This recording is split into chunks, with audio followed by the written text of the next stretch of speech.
The genesis of Islam marks one of history's most profound and far-reaching transformations, a monumental shift that meticulously reconfigured the geopolitical contours of the Arabian Peninsula and, in due course, cascaded its influence across the globe.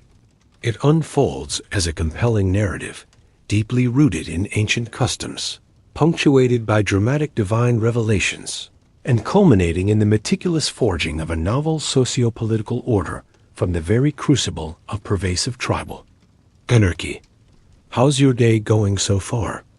If you find this content valuable and wish for more extensive historical explorations, please consider subscribing to our channel. Prior to Islam's emergence, the Arabian Peninsula presented itself as an immense, largely untamed expanse, fundamentally defined by its formidable desert environment. This stark geographical reality exerted a profound and enduring influence on the societal development and the very essence of its inhabitants' daily existence. The sheer magnitude and unyielding harshness of the arid interior, dominated by vast stretches of shifting sand dunes, desolate rocky plateaus, and treacherous wadis, actively fostered a unique and remarkably resilient form of social organization.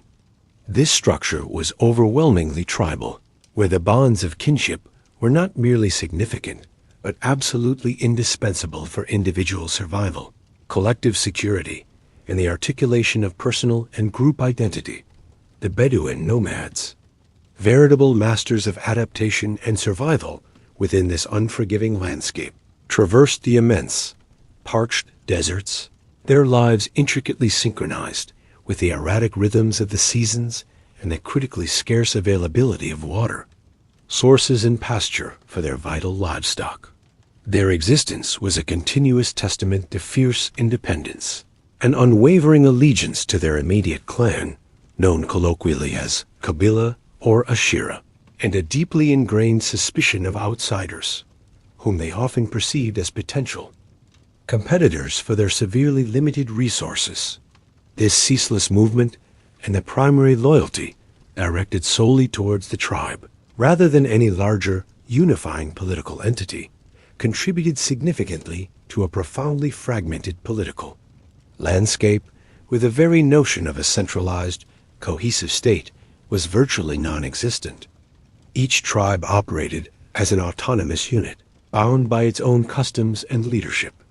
Alongside these peripatetic Bedouin communities, more settled populations flourished in the fertile oases, which functioned as vital pockets of verdant life and agricultural productivity amidst the surrounding desolation. Crucially, these settlements also developed along the indispensable trade routes that intricately crisscrossed the peninsula, serving as arteries of commerce and communication. Mecca, in particular, rose to prominence as a burgeoning commercial hub, its strategic importance stemming from its unique and pivotal position at the crossroads of major caravan paths. These routes served as critical conduits, connecting the sophisticated and affluent Byzantine Empire to the northwest and the powerful Sasanian Empire, Persia, to the northeast, with the prosperous kingdoms of Yemen to the south and the burgeoning markets of East Africa across the Red Sea. Mecca's prosperity was far from accidental.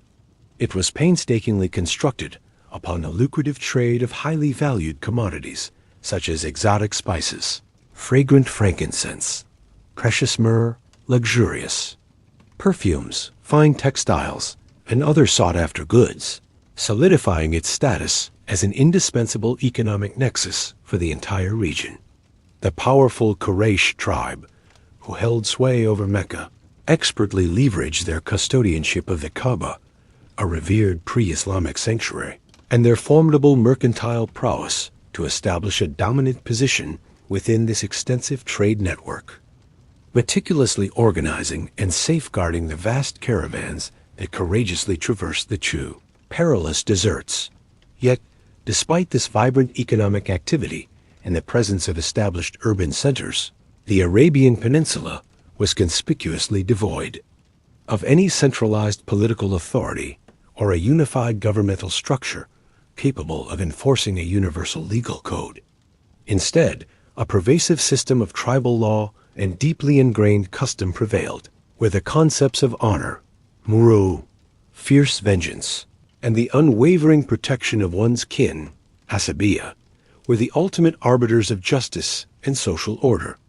This meant that intertribal feuds were not isolated incidents, but endemic occurrences, frequently erupting over seemingly minor disputes concerning crucial grazing rights, access to precious water sources, or perceived insults to tribal honor, which could ignite devastating cycles of blood revenge that persisted for generations, creating a perpetual state of insecurity.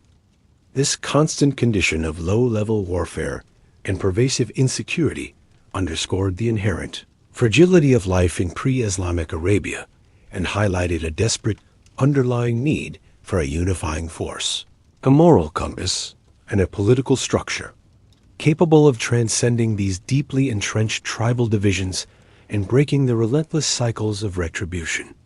The social fabric was intricately woven with threads of deep-seated traditions and customary laws, where the powerful often exploited the vulnerable, and the concept of a universal moral code or a shared humanity beyond narrow tribal allegiances was largely absent, leaving many susceptible to the whims of power and tradition. This fragmented, often brutal, yet undeniably culturally rich environment formed the complex and challenging backdrop against which the profoundly revolutionary message of Islam would soon emerge, promising a new dawn of unity and justice. Beyond the profound socio-political fragmentation that characterized the Arabian Peninsula, pre-Islamic Arabia was a vibrant, yet religiously diverse, tapestry of beliefs and practices, overwhelmingly dominated by a pervasive polytheism that permeated every aspect of daily life and communal identity.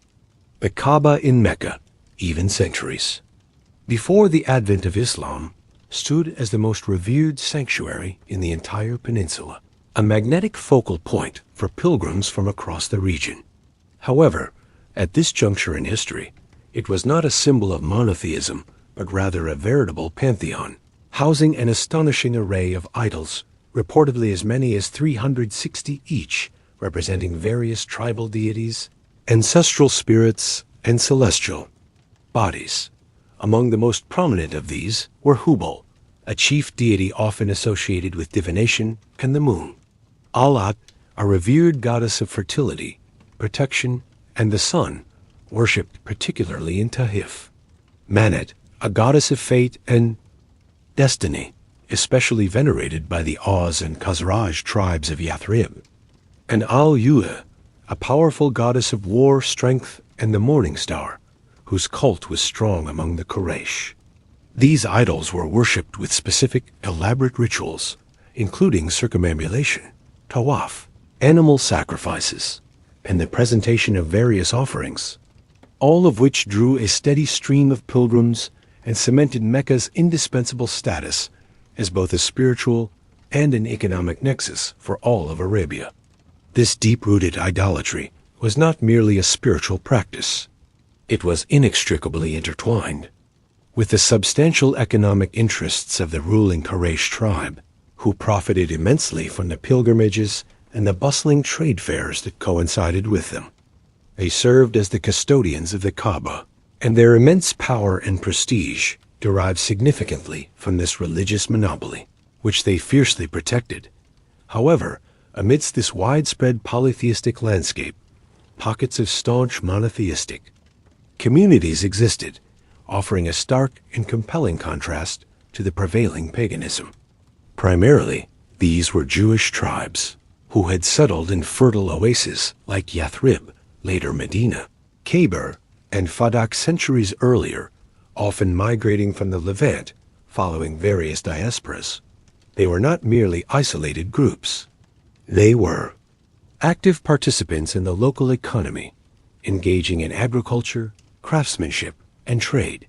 Crucially, they brought with them a rich tradition of scripture, the Torah, and other prophetic books, a profound belief in a single transcendent God, Yahweh, and the expectation of a coming prophet. their presence and teachings subtly influenced the spiritual consciousness of some Arabs, introducing concepts of divine revelation, afterlife accountability, and universal justice that differed sharply from tribal customs. Christian communities, influenced by missionary efforts from the powerful Byzantine Empire to the north and the Christian kingdom of Abyssinia, Ethiopia, across the Red Sea, also dotted the landscape, particularly in regions like Naran in the south and among the Ghassanid Arabs in the north. They practiced various sects, including Nestorianism and Monophysitism, each with their distinct theological interpretations of Christ's nature.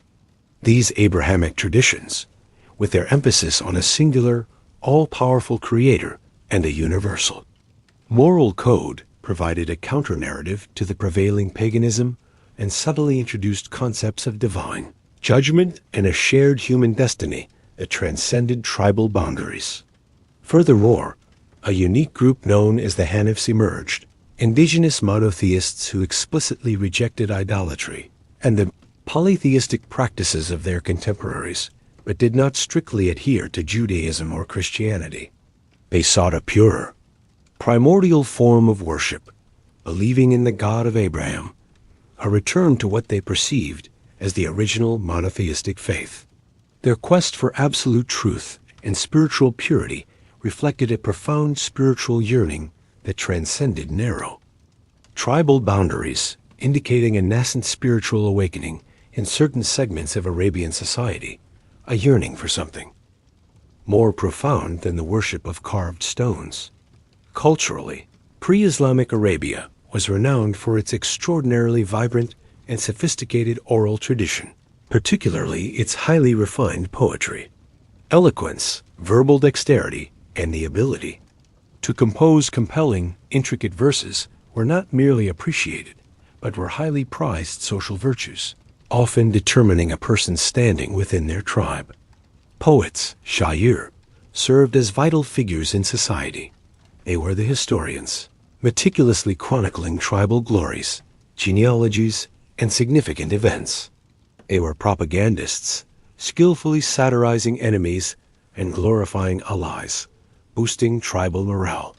And they were the primary entertainers, their verses often recounting epic battles, expressing profound philosophical insights, lamenting lost loves, or celebrating the beauty of the desert. Annual poetry fairs, like the celebrated one at Ukaz, were significant cultural and commercial events, drawing poets and audiences from across the peninsula, where fierce poetic competitions took place. The most acclaimed poems were sometimes even hung on the Kaaba walls as a mark of supreme honor, known as the Mu'alakat, the suspended odes, signifying their unparalleled literary merit bout socially. The stratification was clear, rigid, and largely hereditary. A wealthy merchant class, epitomized by the Quraysh elite, stood atop the hierarchy, their affluence derived from trade, usury, and control over pilgrimage. Below them were commoners, who might be farmers, artisans, or smaller traders, often bound by tribal loyalties. Further down were freedmen, and at the very bottom, slaves, often acquired through raids, debt, or birth. Their lives were marked by extreme hardship and a complete lack of rights. The status of women varied considerably depending on the tribe, their lineage, and individual circumstances, but generally they held limited rights and were often viewed as property. Practices like female infanticide, wad al-banat, though not universally practiced, were a grim reality in some tribes, driven by reasons such as poverty, fear of shame if a daughter was captured or dishonored, or a preference for male heirs, who could contribute to tribal defense. Women's inheritance rights were often negligible, and men could marry multiple wives without limitation, while women had no reciprocal right. Despite these general conditions, it is important to note that some women, particularly those from wealthy or influential families like Khadija bint Khuwaylid, managed significant businesses and exerted considerable influence, demonstrating that exceptions to the general patriarchal norms existed. This complex, multi-layered blend of fierce tribalism, diverse religious practices, a rich oral culture, and stark social disparities formed the intricate and challenging backdrop against which the revolutionary and unifying message of Islam would emerge. Into this intricate tapestry of pre-Islamic Arabia, a figure destined to profoundly reshape human history, Prophet Muhammad, PBUH, was born in Mecca around 570 CE. This year is famously etched into collective memory as the year of the elephant, a designation that carried immense symbolic weight. It refers to a momentous event where an Abyssinian expedition, led by Abraham, aimed at destroying the Kaaba in Mecca, miraculously failed, its forces decimated by an unforeseen plague or divine intervention, leaving a lasting impression on the collective consciousness of the Arabs and subtly elevating Mecca's spiritual significance even before Islam. Muhammad's early life was conspicuously marked by profound hardship and a series of personal losses that undoubtedly forged his compassionate, resilient, and deeply empathetic character. He was orphaned at a tender age, losing his father Abdullah even before his birth, and then his mother Amina when he was just 6 years old. This double tragedy left him exceptionally vulnerable in a society where tribal protection and familial lineage were not merely advantageous, but absolutely paramount for one's security and standing. Consequently, he was taken in first by his paternal grandfather, Abd al-Muttalib, a highly respected elder, chieftain, and influential figure of the Banu Hashim clan, one of the most prominent subclans of the Quraysh. Abd al-Muttalib provided him with loving care, recognizing a unique aura about his grandson, and even had dreams and encountered prophecies that hinted at Muhammad's future greatness. After his grandfather's passing, a mere 2 years later, Muhammad came under the guardianship of his uncle, Abu Talib. Despite Abu Talib's own modest means and the considerable demands of his large family, he offered unwavering protection, steadfast support, and deep affection throughout the challenging decades that followed, shielding Muhammad from the growing hostility of the Quraysh. These early adversities, far from breaking his spirit, instilled in Muhammad a deep sense of empathy for the downtrodden, an unyielding resilience in the face of adversity, and a profound self-reliance, giving him an intimate understanding of the struggles faced by the marginalized and vulnerable in society. As a young man, Muhammad initially worked as a shepherd, a solitary profession that often fostered contemplation, patience, and a profound connection with the natural world. Tending to flocks in the quiet vastness of the desert provided him with ample time for reflection, observation, and a quiet detachment from the clamor and moral decay of urban life, allowing his innate spiritual inclinations to develop. Later, he transitioned into trade, a profession that required extensive travel across the Arabian Peninsula and beyond, exposing him to diverse peoples, cultures, and belief systems, broadening his worldview and sharpening his practical skills. It was during this period, through his meticulous dealings and interactions, that he quickly earned a widespread and impeccable reputation for his absolute honesty, unwavering integrity, and exemplary trustworthiness. People from all walks of life, recognizing his exceptional character and reliability, began to refer to him affectionately and universally as Al-Amin, which translates profoundly to the trustworthy. This was not merely a personal accolade. It was a testament to his consistent fairness, meticulousness in fulfilling agreements, unwavering truthfulness in speech, and an absolute refusal to engage in deceit or exploitation, qualities that were remarkably rare in the often cutthroat mercantile environment of Mecca. This reputation for unimpeachable character was meticulously built over decades and would prove to be instrumental in garnering respect, credibility, and initial acceptance during his later prophetic mission. At the age of 25, his exemplary qualities attracted the attention of Khadija bint Khuwaylid, a wealthy, highly respected, and remarkably independent businesswoman, 15 years his senior. Khadija, a woman of formidable intelligence and business acumen, had initially entrusted him with managing her trade caravans, observing his character closely. It was she who, recognizing his unique virtues and profound integrity, took the initiative to propose marriage. Their subsequent marriage was one of profound mutual respect, deep love, and unwavering partnership, forming an emotional and financial bedrock for Muhammad.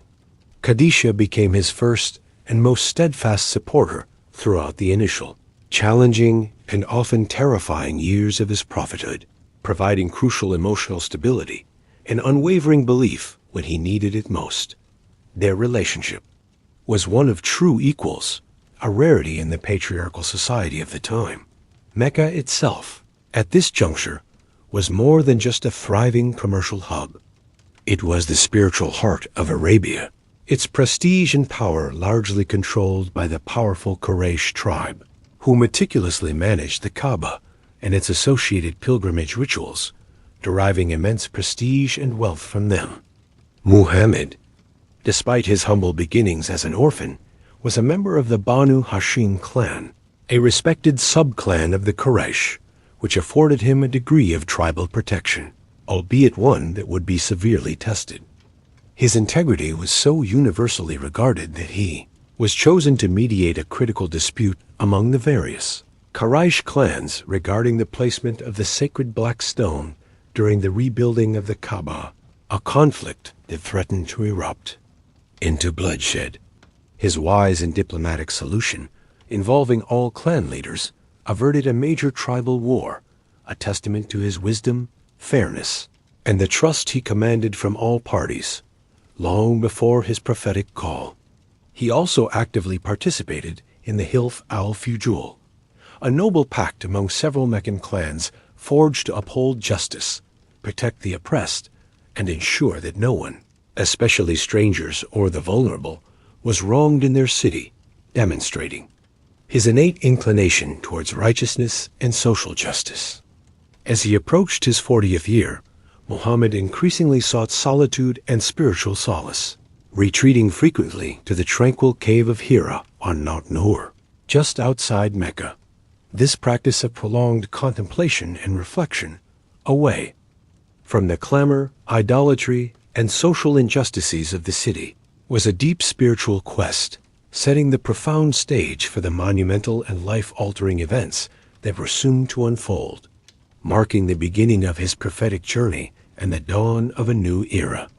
The pivotal and utterly transformative moment in the birth of Islam occurred in 610 CE, when Muhammad, during one of his customary and increasingly frequent solitary retreats to the serene, secluded cave of Hira, nestled within the rugged slopes of Mount Nur, experienced the first profound divine revelation. The experience was not merely spiritual. It was overwhelming, physically intense, and utterly unprecedented, shaking him to his very core. According to meticulously preserved Islamic tradition, the angel Gabriel, in a majestic and awe-inspiring form, manifested before him, delivering a profound and direct command that resonated with immense power. Read, Iqra. This command, delivered with divine authority, was startling. Overwhelmed by the sudden, powerful presence of the celestial being and the unexpected, momentous command, Muhammad, who was unlettered and had never formally learned to read or write, responded in genuine bewilderment and humility that he could not read. The command was repeated with even greater intensity. Read. And upon the third insistent command, the angel embraced him tightly, a profound physical and spiritual connection that conveyed immense power and knowledge. It was then, amidst this embrace, that the first verses of the Quran were revealed, flowing through him with an unearthly clarity and divine power. Read in the name of your Lord who created man from a clinging substance. Read, and your Lord is the most generous, who taught by the pen, taught man that which he knew not. This extraordinary encounter left Muhammad deeply shaken, filled with a complex mixture of awe at the divine majesty, profound fear at the enormity of the responsibility now placed upon him, and a sense of bewildering wonder. He rushed home to his beloved wife Khadijah, seeking immediate comfort, reassurance, and understanding, recounting the bewildering and extraordinary experience in vivid, trembling detail. Khadijah, with her profound wisdom, unwavering faith, and deep, intuitive understanding of her husband's impeccable character, immediately believed him without a moment's hesitation. She affirmed his prophethood, recognizing the divine nature of the event and the purity of his experience, and thus became the first person to embrace Islam, offering him crucial emotional stability, spiritual validation, and unwavering belief. During this most vulnerable and confusing moment, her steadfast support was an indispensable anchor. She then took him to her venerable cousin, Waraka ibn Nawfal, a respected scholar of Christian scriptures, a deeply learned man, and a Hanif, who had long sought the true monotheistic faith. Waraka, upon hearing Muhammad's detailed and sincere account, confirmed that this was indeed the same angel Gabriel, the Namus al-Akbar, or great lawgiver, who had appeared to Moses and other prophets, unequivocally stating that Muhammad was the prophet foretold in earlier scriptures, providing crucial external validation to the profound internal experience. The initial message revealed through these nascent verses was deceptively simple yet utterly revolutionary in the context of polytheistic Mecca, the absolute oneness of God, Tawhid. This fundamental principle asserted that there is no God but Allah, the one true creator, sustainer, and sovereign, and it represented a direct, uncompromising, and radical challenge to the pervasive idolatry and polytheism that defined Meccan society and its economic interests.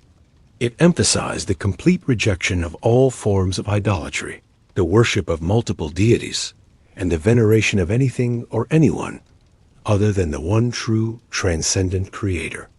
Alongside this core theological principle, the early revelations stressed the paramount importance of moral conduct, ethical behavior, and social justice. They called for honesty, integrity, compassion towards the less fortunate, and accountability for one's actions both in this life and in the afterlife. The message urged believers towards sincere and humble prayer, purity of intention in worship, and active charity, sadaqah, towards the poor, orphans, widows, and the needy, advocating for a society built on equity and empathy. For the first 3 years following this momentous event, the message of Islam was propagated in utmost secrecy, shared only with a handful of trusted individuals who were drawn to its profound truth, its moral clarity, and its radical simplicity. These early converts formed the spiritual nucleus of the nascent Muslim community, a small but dedicated group of believers. Khadijah, his loyal wife and first believer; Ali ibn Abi Talib, his young cousin and ward, a youth of immense courage and devotion; Zayd ibn Haritha, his freed slave and adopted son, whose loyalty was absolute; and Abu Bakr, his closest friend and confidant, a respected merchant known for his integrity and wisdom, who would later become the first caliph. These individuals, from diverse social backgrounds from the elite to the formerly enslaved, quietly practiced their faith, meeting in secret to pray, learn the revealed verses, and discuss the profound implications of the new message. Amidst a society deeply entrenched in pagan traditions and increasingly hostile to any perceived deviation from the norm, God, as the number of believers slowly but steadily grew, reaching perhaps a few dozen, Prophet Muhammad received further divine revelations instructing him to publicly proclaim the message of Islam. This shift from secret propagation to open preaching, approximately in 613 CE, marked a new and inevitable phase, one that would undoubtedly lead to direct and fierce confrontation with the established powers in Mecca, particularly the ruling Quraysh tribe. The Quraysh leaders saw their religious authority, their immense economic interests tied to the idols of the Kaaba, and their deeply entrenched social hierarchy directly threatened by this radical new monotheistic faith and its egalitarian message, which challenged their very foundations.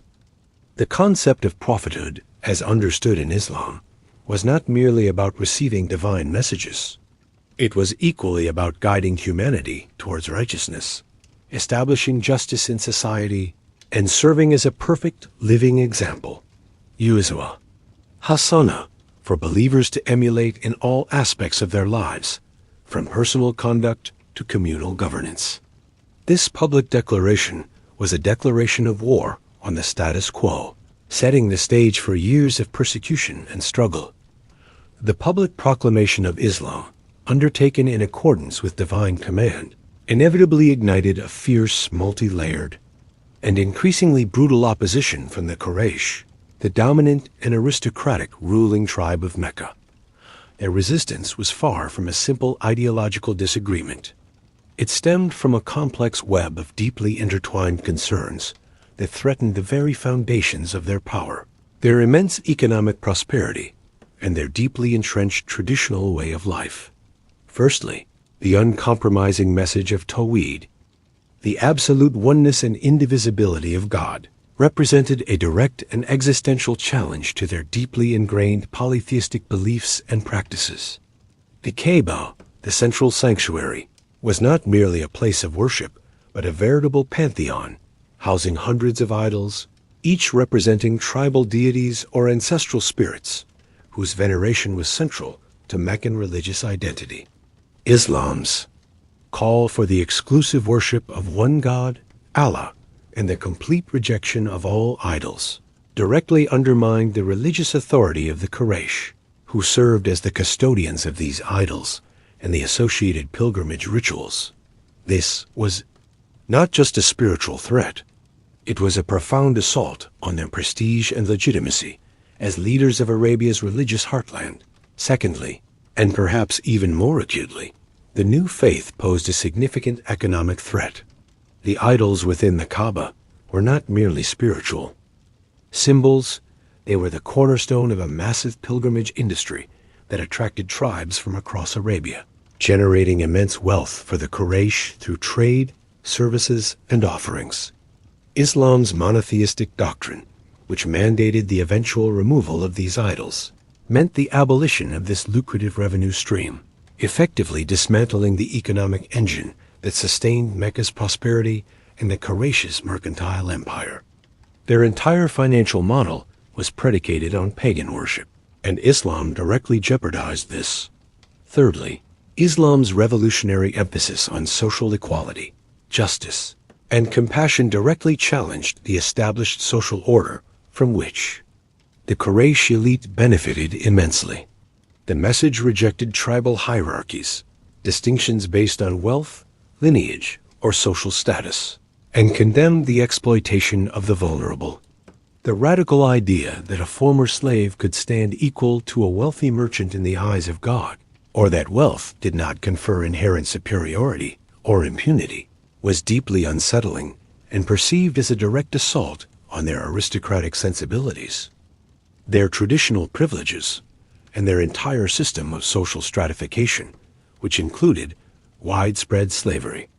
Islam's egalitarian message resonated powerfully with the marginalized, the poor, and the youth, drawing them to the new faith, further alarming the Quraysh, who feared a complete upheaval of their society. As the number of converts slowly but steadily grew. Reaching perhaps a few dozen, the Quraysh's opposition escalated dramatically, moving beyond mere ridicule and verbal abuse to systematic and brutal persecution. Initially, they resorted to psychological warfare, mocking the Prophet and his followers, spreading rumors, and attempting to discredit the message. However, as Islam gained traction, their tactics became far more severe. Early Muslims, especially those without strong tribal protection or influential kin, faced harrowing physical torture. Bilal ibn Rabah, an Abyssinian slave, was famously subjected to excruciating torment by his master Umayyah ibn Khalaf, who would place heavy stones on his chest under the scorching desert sun, demanding he renounce his faith. Yet Bilal famously uttered, "Ahad, Ahad, one, one." The family of Yasar endured even more horrific fates. Yasar himself, his wife Sumayyah, and their son Amr were subjected to unspeakable torture, with Sumayyah becoming the first martyr in Islam, brutally killed for her unwavering faith. Others were publicly humiliated, deprived of food and water, or dragged through the streets. Beyond individual torture, the Quraysh initiated a comprehensive economic and social boycott against the Banu Hashim and Banu Muttalib clans, to which Prophet Muhammad belonged, aiming to starve them into submission and force them to abandon their protection of him. This boycott, which lasted for 3 agonizing years, from 616 to 619 CE, was absolute. No one was allowed to trade with them, marry from them, or even speak to them. The clans were isolated in a desolate valley, suffering immense hardship, starvation, and deprivation, enduring near-famine conditions. Despite this extreme pressure, the Prophet and his loyal kin remained steadfast, refusing to yield in response to this escalating and unbearable persecution, and demonstrating his profound compassion and strategic foresight. Prophet Muhammad advised some of his vulnerable followers to seek refuge in Abyssinia, modern-day Ethiopia, a Christian kingdom ruled by the benevolent Negus king. This first hijra, or migration, in 615 CE, saw a small group of Muslims undertake a perilous journey across the Red Sea, finding temporary sanctuary and religious freedom. The Quraysh, enraged by this escape, even sent envoys, including the cunning Amr ibn al-As, to Abyssinia to demand the Muslims' extradition, falsely accusing them of being renegades. However, the Negus, after hearing the Muslims' eloquent defense and their recitation of Quranic verses about Jesus and Mary, was deeply impressed by their faith and the justice of their message. He famously refused the Quraysh's demand, offering the Muslims his protection, highlighting early external recognition of Islam's distinct identity and moral appeal. Despite the relentless hardships and constant threats, Prophet Muhammad remained steadfast, his unwavering commitment to his divine mission serving as a beacon of resilience and hope for his beleaguered followers. However, the year 619 CE, known as the Year of Sorrow, al-Hazan, brought immense personal tragedy and a significant, devastating blow to the nascent Muslim community.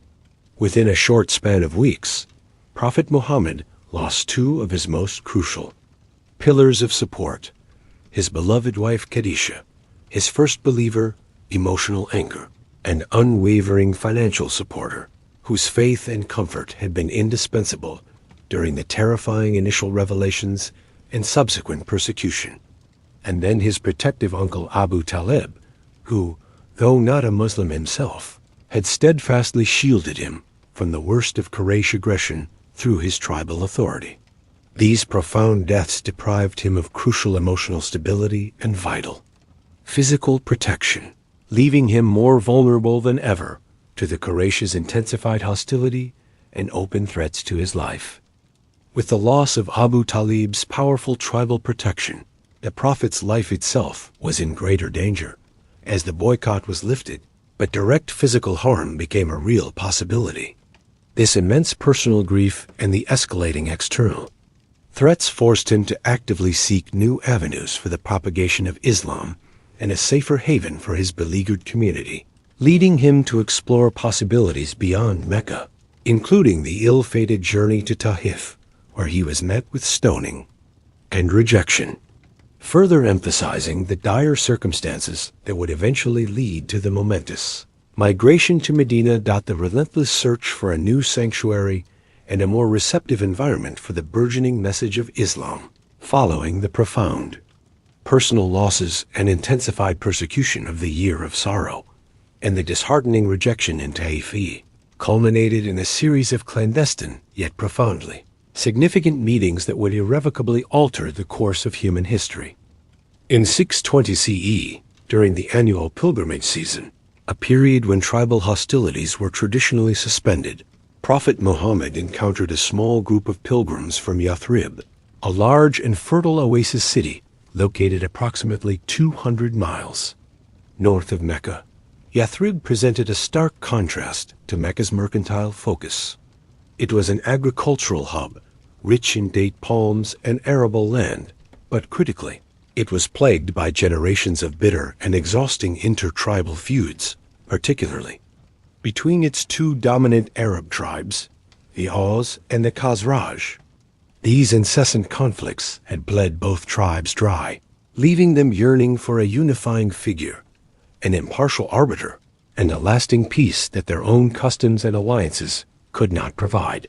Crucially, Yathrib also harbored a substantial and influential Jewish population, consisting of several prominent tribes like Banu Nadir, Banu Qurayza, and Banu Kenuka.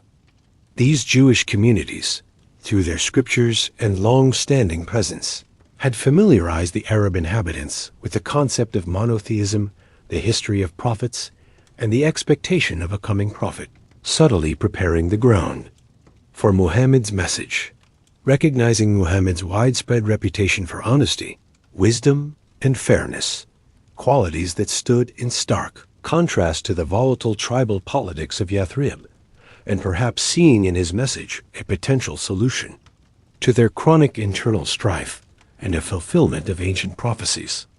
A small group of 6 or 7 men from the Khazraj tribe secretly pledged allegiance to him in what became known as the First Pledge of Aqaba.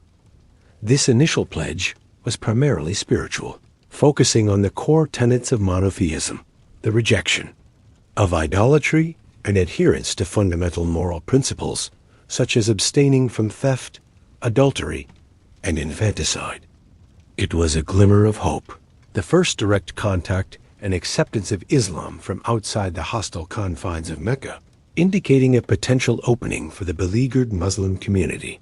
The following year, in 621 CE, a much larger and more diverse delegation from Yathrib, comprising 73 men and 2 women from both the Aus and Khazraj tribes, met with the Prophet under the cover of night at the same secluded spot near Aqaba.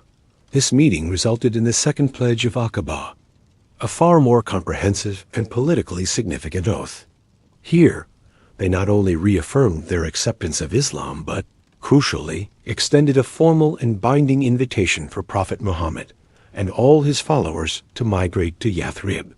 More importantly, they promised them full military protection and unwavering support, vowing to defend the Muslims as they would their own kin, even if it meant fighting against their own tribes.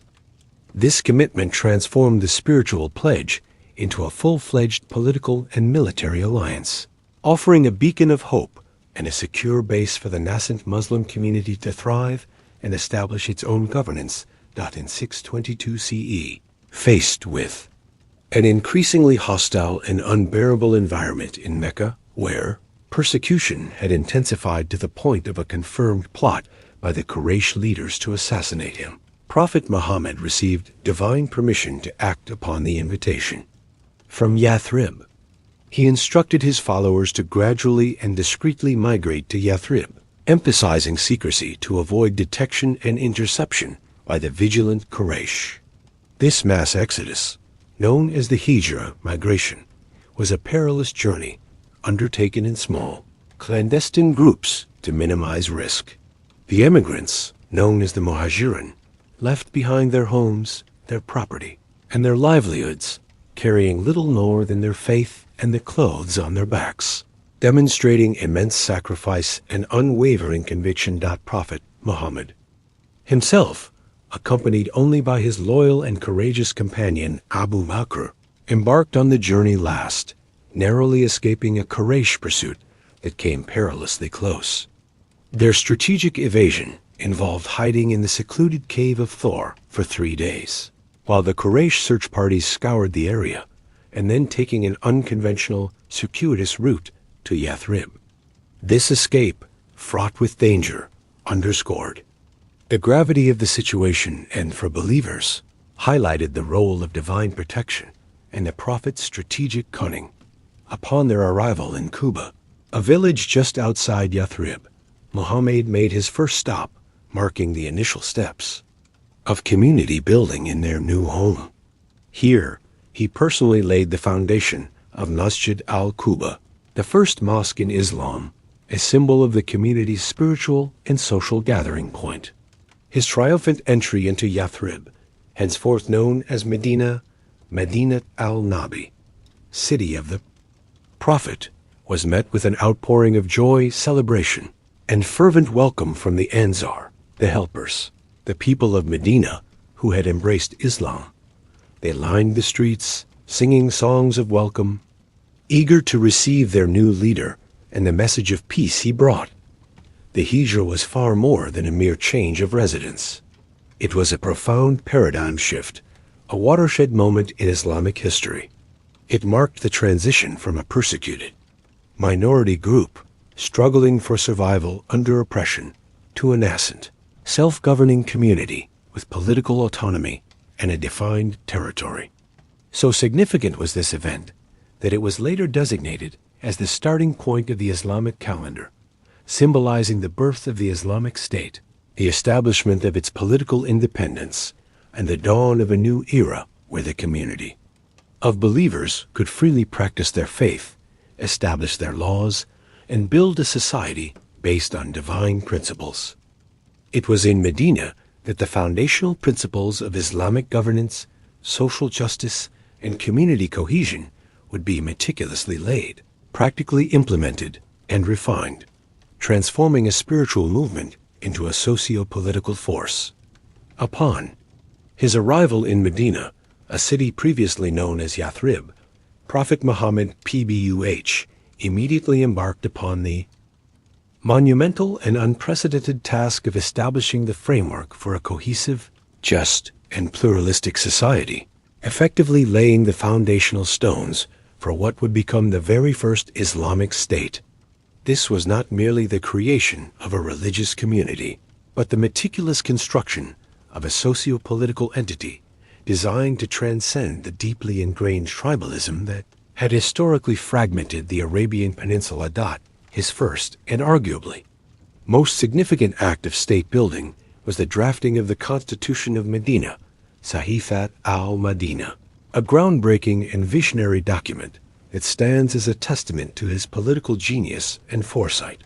This constitution, unprecedented in its scope and principles for its time, formally recognized the rights and obligations of all inhabitants of Medina, not just Muslims, but also the various Jewish tribes, and even those who had not yet embraced Islam. It meticulously created a unified political entity, an ummah or community, bound by shared civic responsibilities rather than solely by the narrow confines of blood ties or ancestral lineage. The document stipulated principles of mutual defense against external threats, ensuring that all groups would stand together to protect Medina. Crucially, it guaranteed religious freedom for all faiths, explicitly stating that the Jews of Banu Awf are a community with the believers. The Jews have their religion, and the Muslims have theirs. It established a system of justice that applied equally to everyone, regardless of their tribal affiliation, religious belief, or social standing, ensuring that disputes would be referred to Prophet Muhammad for arbitration. This effectively established a central authority and a unified legal system that superseded the arbitrary and often retaliatory tribal customary law, bringing an end to centuries of internecine warfare. This document was a revolutionary blueprint for a multi-religious, multi-ethnic society governed by a single, overarching legal and moral framework. Simultaneously, Prophet Muhammad fostered an extraordinary and profound bond of brotherhood between the Muhajirin, the emigrants from Mecca, who had arrived in Medina having left behind all their possessions and livelihoods, often in dire poverty, and the Ansar, the helpers from Medina, who had welcomed them with open arms. This act of profound solidarity, known as Muwaka brotherhood, was far more than a symbolic gesture. It was a practical and deeply compassionate social engineering initiative. The Ansar, with unparalleled generosity, shared their homes, their wealth, their agricultural lands, and even their businesses with their Meccan brethren. This act of profound selflessness not only alleviated the immediate economic hardship of the Muhajirun, but also forged an unbreakable social fabric, creating a powerful sense of collective identity and shared destiny. It demonstrated the Islamic ideal of mutual support, selflessness, and altruism in its purest form, effectively integrating two distinct groups into a single harmonious community, overcoming the natural friction that might arise from such a mass migration. The construction of Masjid al-Nabawi, the Prophet's Mosque, became another cornerstone of the new state and community life. More than just a place of worship, it served as a multifunctional community center, embodying the holistic nature of the emerging Islamic society.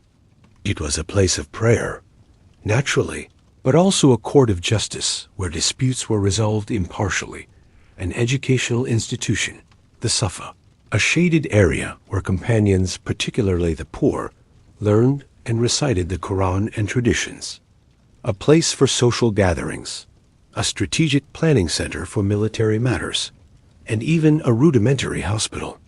It was a hub where all aspects of communal life converged, symbolizing the unity of spiritual, social, and political life under Islamic principles. Social reforms were swiftly and systematically implemented, emphasizing justice, equality, and compassion for all, particularly the poor, the vulnerable, and the marginalized. Practices like female infanticide, wad al-banat, which had been prevalent in some pre-Islamic tribes, driven by poverty or shame, were explicitly and unequivocally forbidden, marking a profound shift in the value placed on female life. The rights of women were significantly elevated. They gained rights to inheritance, to consent in marriage, and to seek divorce under certain conditions, a stark contrast to their previous status as mere property. The rights of orphans, widows, and the needy were upheld and protected through new legislation and ethical injunctions, with the community taking collective responsibility for their welfare. The institution of zakat, obligatory charity, was formalized, establishing a systematic mechanism for wealth redistribution and social welfare, ensuring that the poor had a right to a portion of the wealth of the rich. Economically, efforts were made to achieve self-sufficiency and establish a fair marketplace. The Muhajirin, many of whom were skilled traders, engaged in commerce, while the Ansar, primarily farmers, shared their agricultural expertise and produce.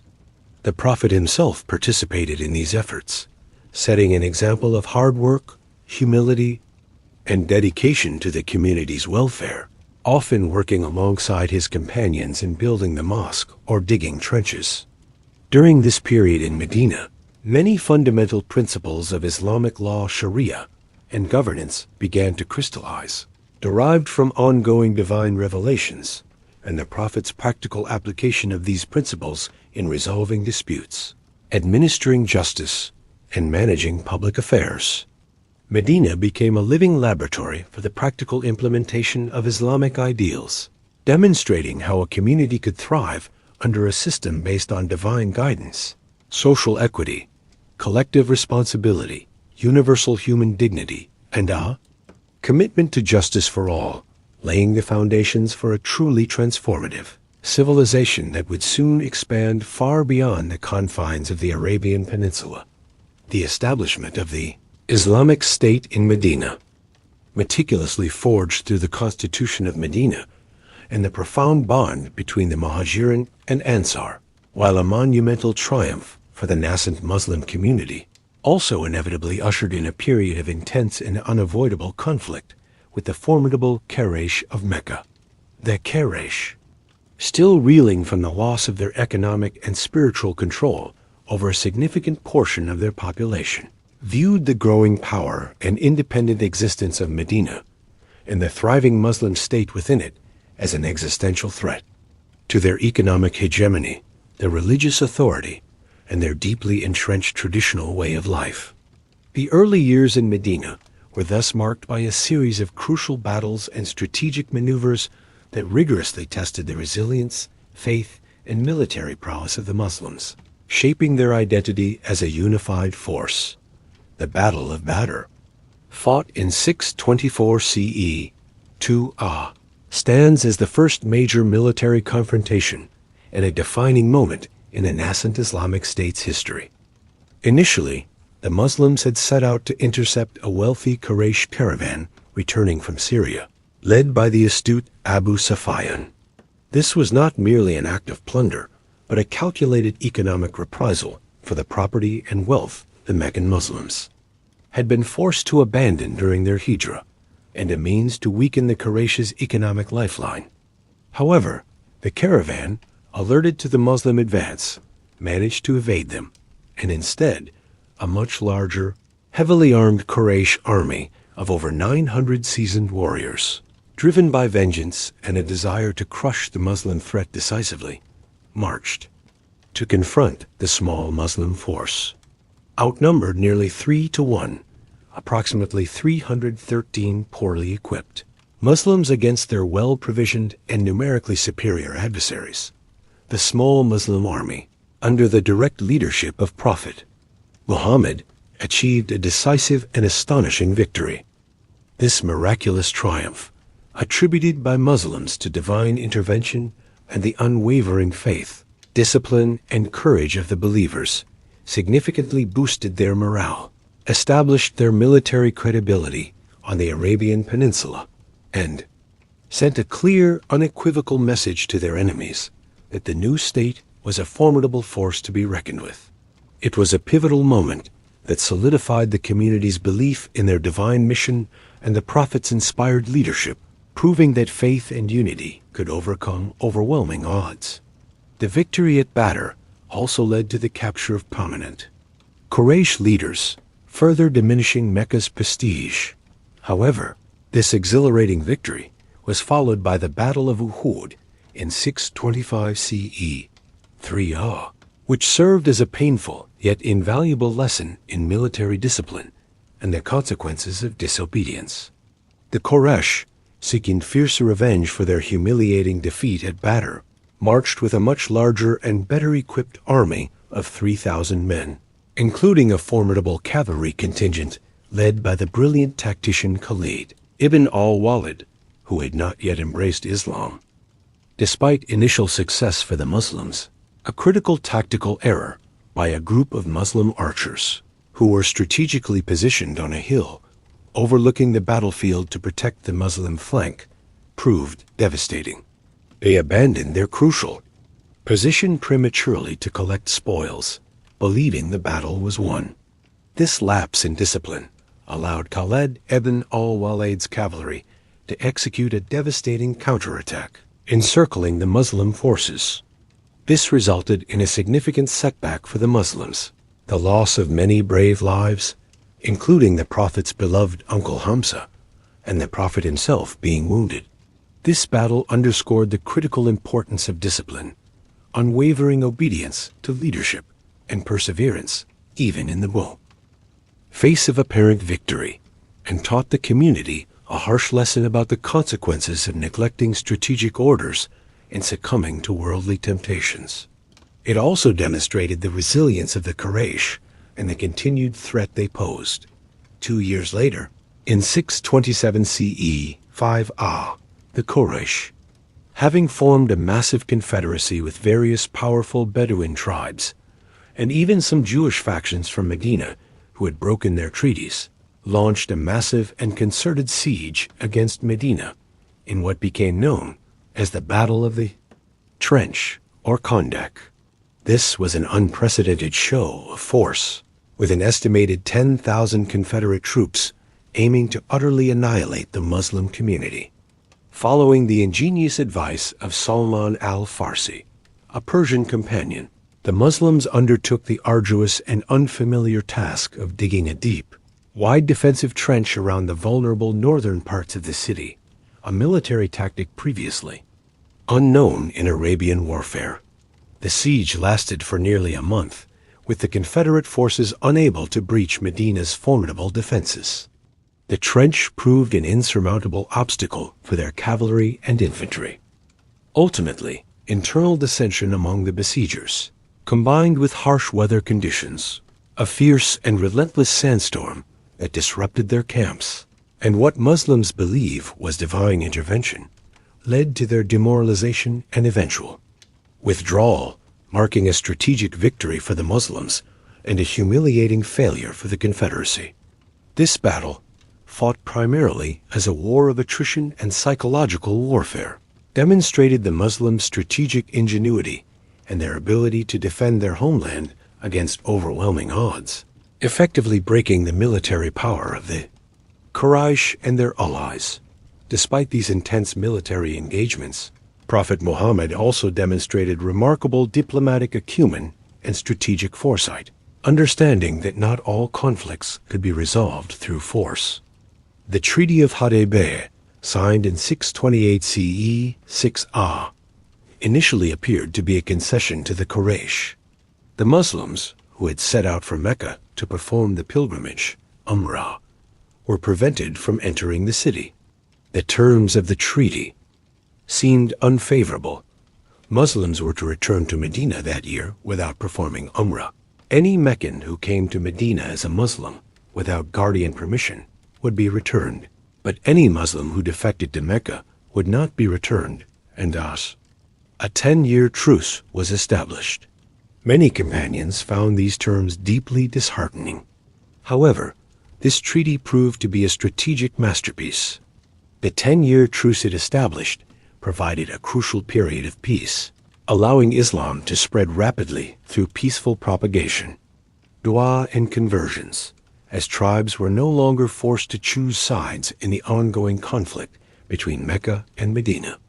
Crucially, the treaty also formally recognized the Muslim state as an equal political power, granting it legitimacy in the eyes of the wider Arabian world and allowing the Prophet to send envoys to neighboring rulers without being seen as merely a tribal leader.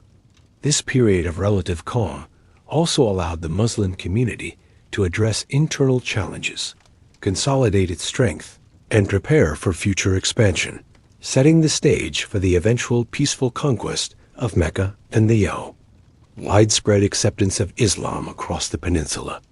The treaty, therefore, was a diplomatic triumph that paved the way for Islam's ultimate victory.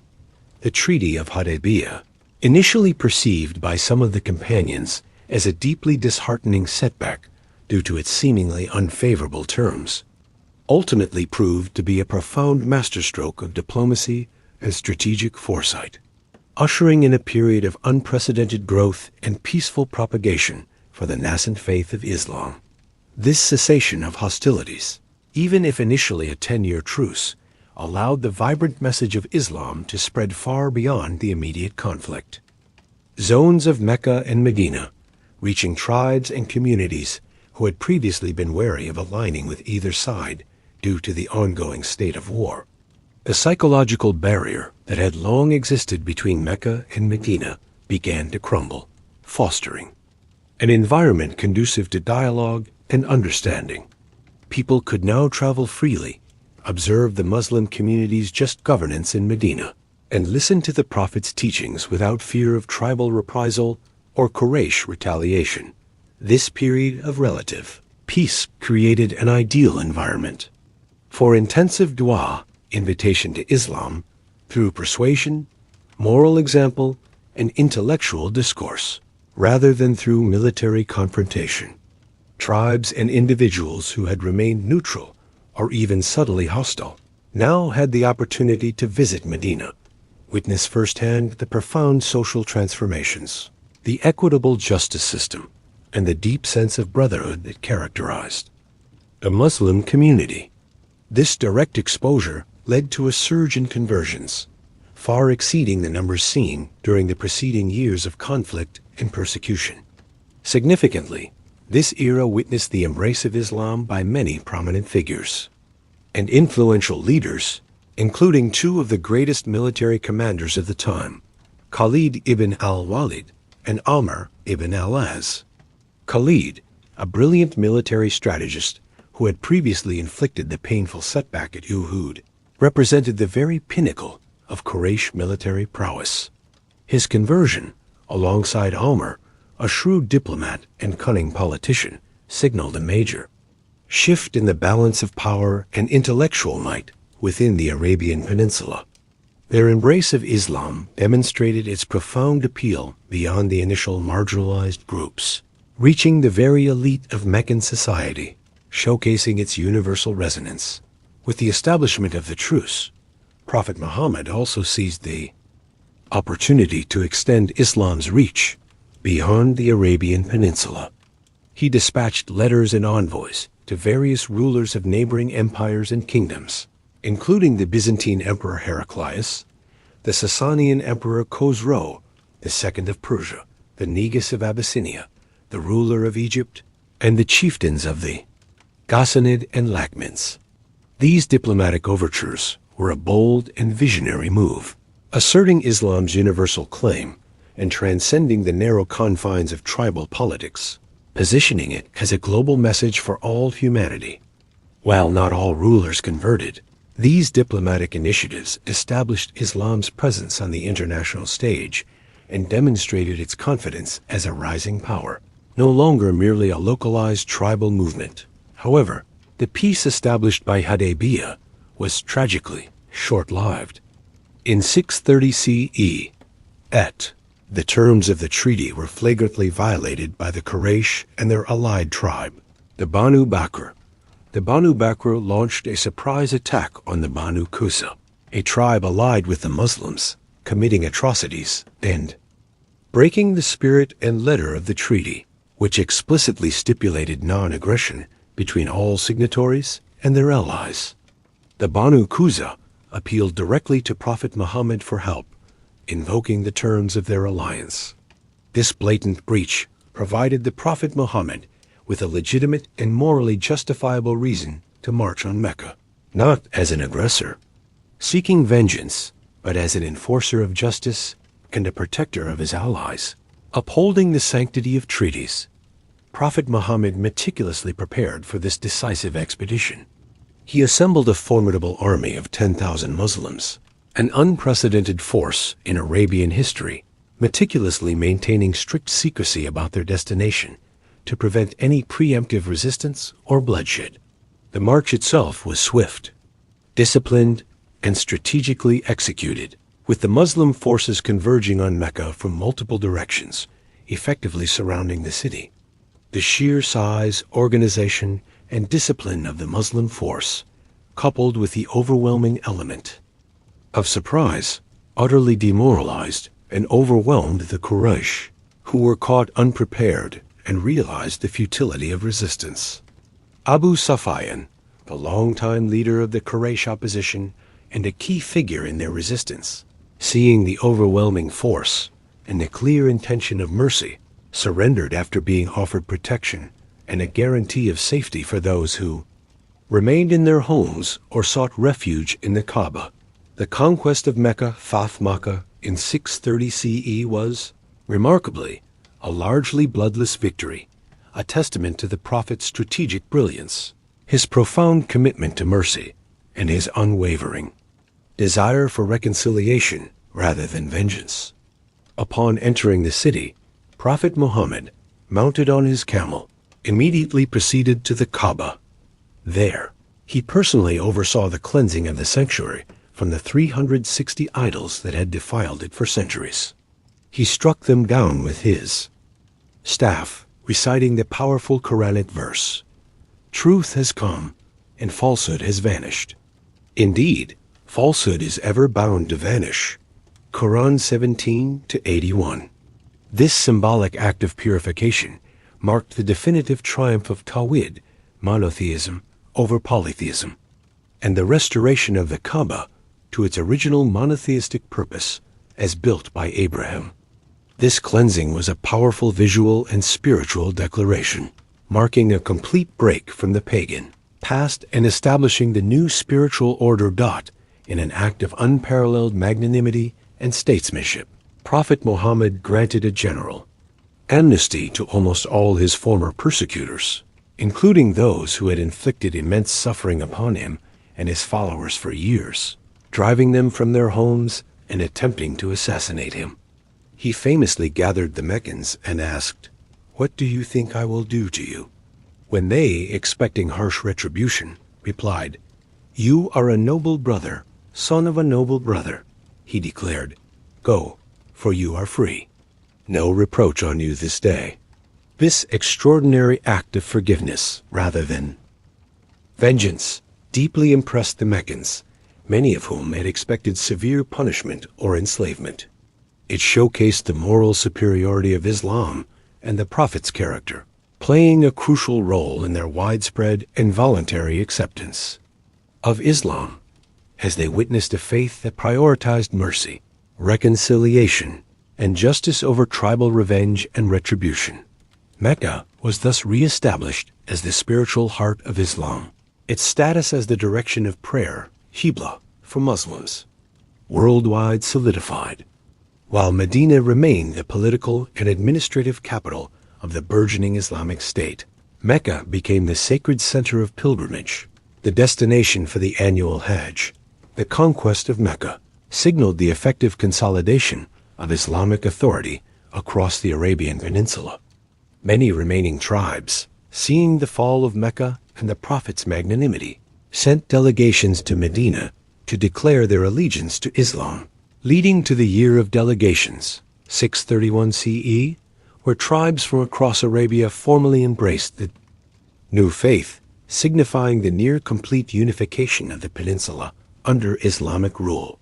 2 years later, in 632 CE, 10 Prophet Muhammad performed his farewell pilgrimage, Hajjat al-Wada, a momentous event attended by tens of thousands of Muslims, symbolizing the unity and strength of the Islamic nation.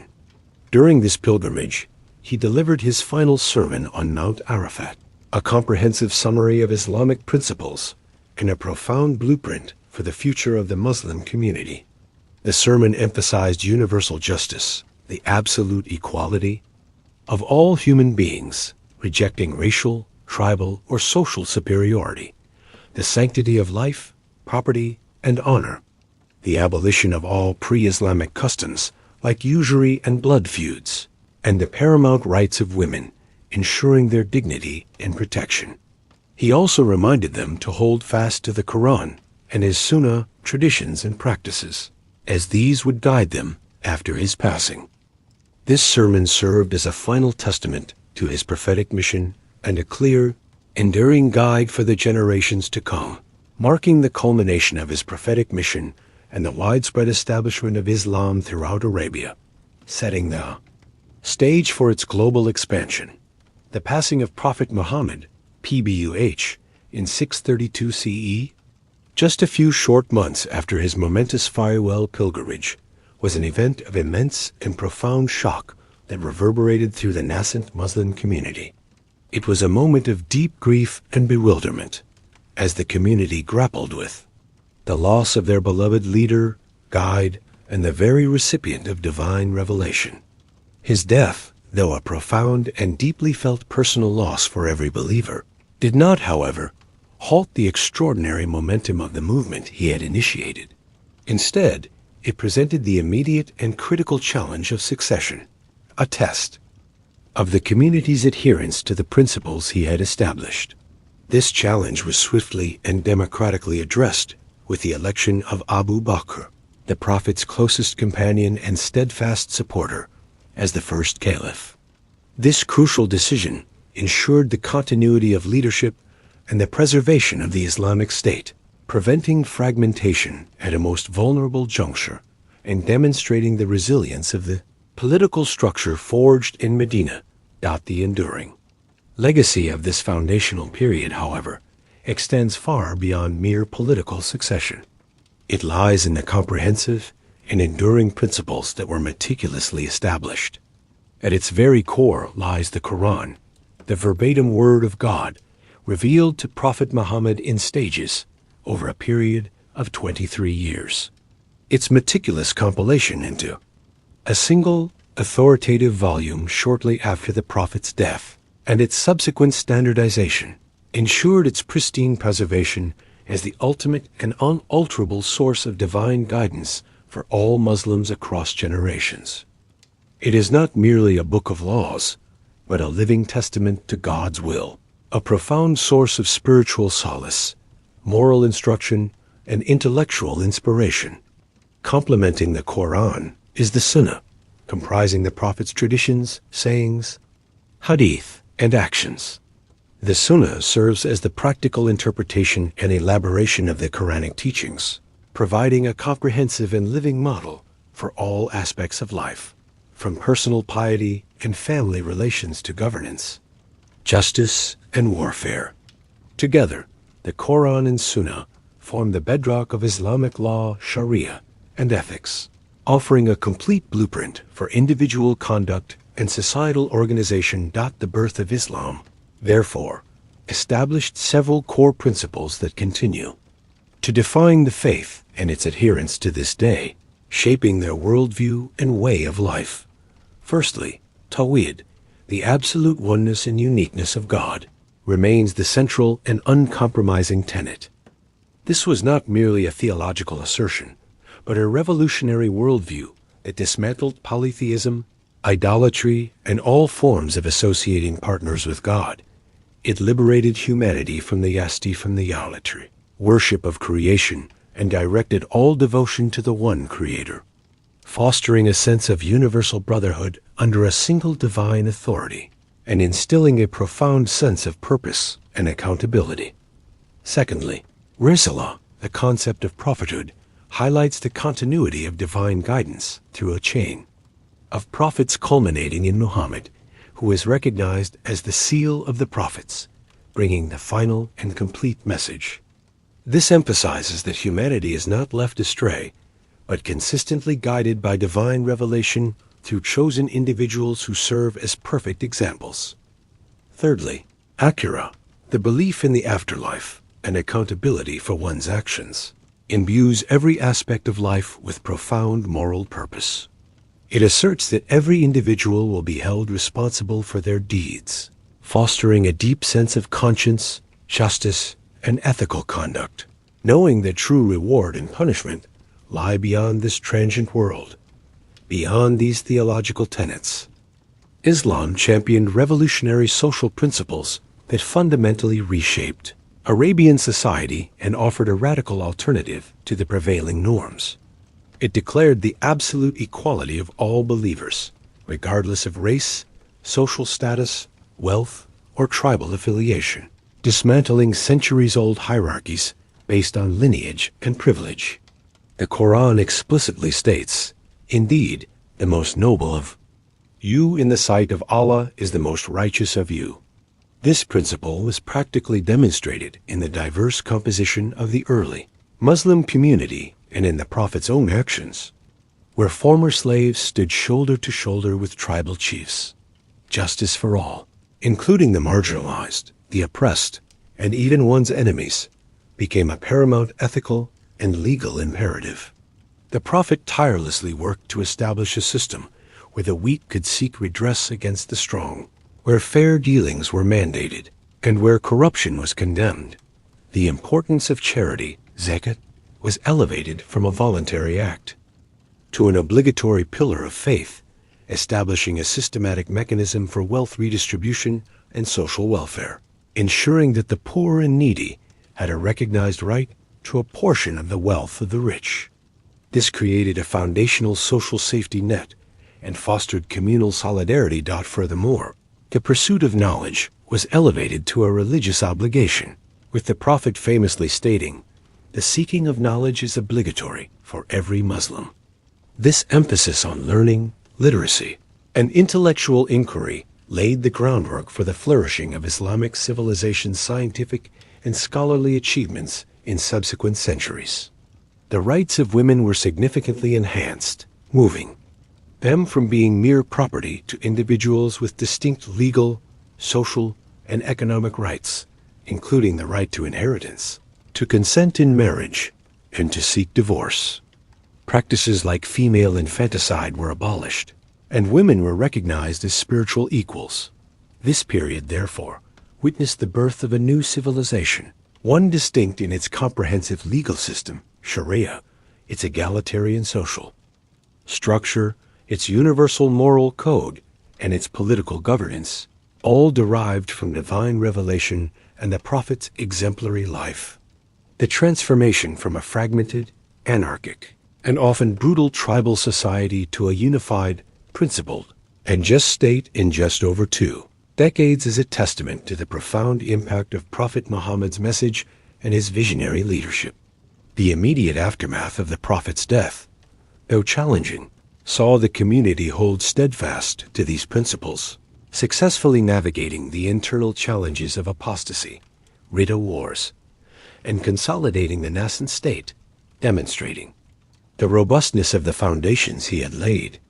The foundational principles established during this era: absolute monotheism, universal justice, social equality, profound compassion, and the relentless pursuit of knowledge, laid the indelible groundwork for a global civilization that would, in subsequent centuries, contribute immensely to advancements in science, medicine, philosophy, mathematics, art, architecture, and governance, leaving an indelible mark on the world's cultural and intellectual heritage.